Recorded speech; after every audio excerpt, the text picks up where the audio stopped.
Hello and welcome. Could the founding of Israel have been based on a total misunderstanding of history?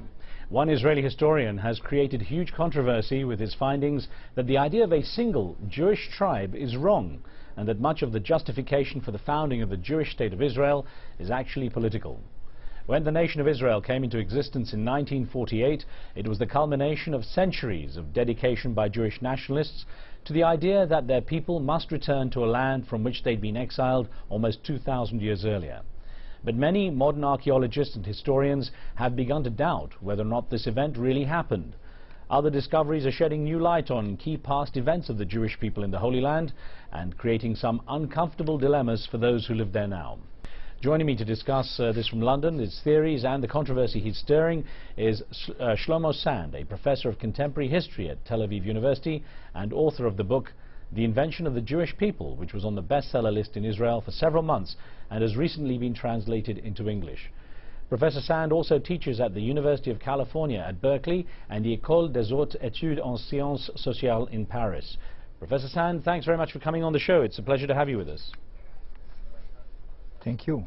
Sir, I have to start off with a quote from your book where you say, or giving the reason why you write it, you say, "I could not have gone on living in Israel without writing this book. I don't think books can change the world, but when the world begins to change, it searches for different books." Considering what you've written in this book, you can't be very popular among many Israelis right now, and I wonder what difference you think you're going to make putting these views forward. What difference will it make to the situation in Israel? As I said, I am not sure that books can change the world.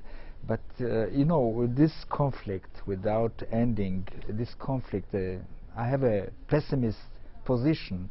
But I thought that it's very important to say something about myth that give birth of the Israeli state, and why this myth that helped to create Israel, this same myth can destroy Israel. You see, this ethnic myth. And this is a part of my book.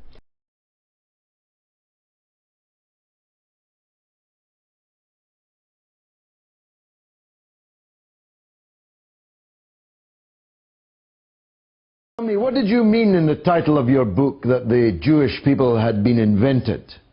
It isn't a provocation. I meant it. I think that the Jewish people was invented. I think that in the second half of the 19th century, the Jewish people was invented.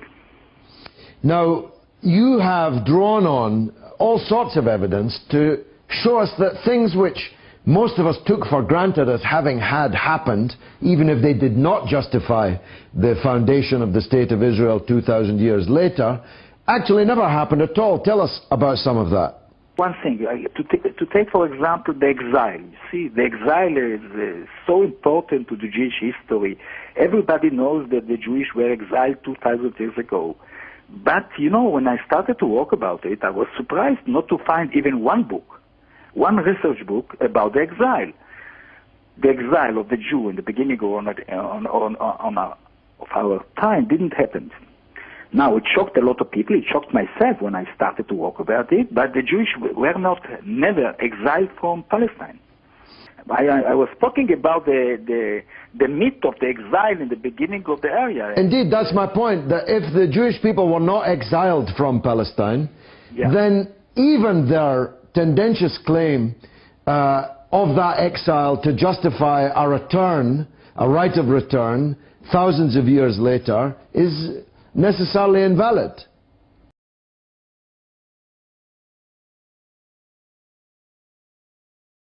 See? Indeed, I do. Now, tell us some of the other myths that you basically bust in this important book.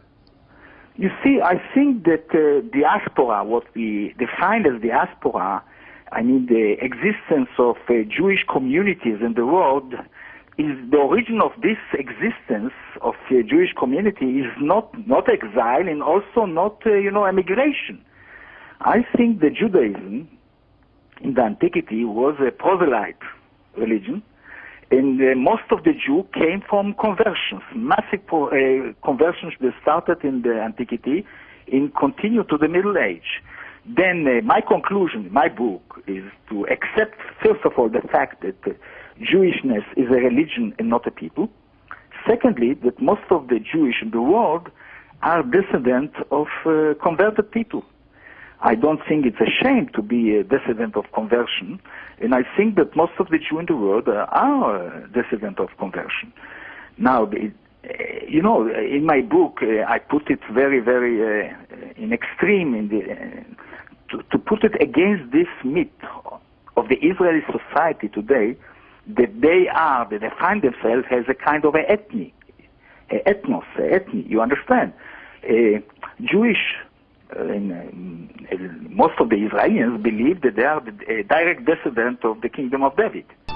Basel, in Switzerland, have possibly something to do with how it all went wrong. Basel was the setting for the first Zionist convention in 1897.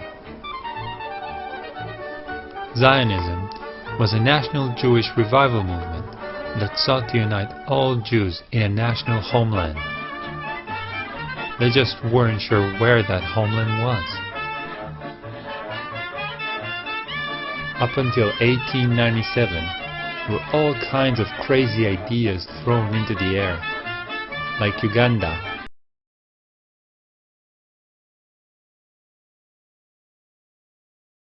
I think one of the last people that continued to believe that their ancestors were the Hebrew was the Jew. I mean, they continued to believe in this myth of identity. I think put all the existence of Israel in a very, very bad situation. In Basel, however, the Zionist movement decided on an ideal and historically relevant location: Palestine. But what if the people who were already living in Palestine didn't want to have a national Jewish home set up in their country?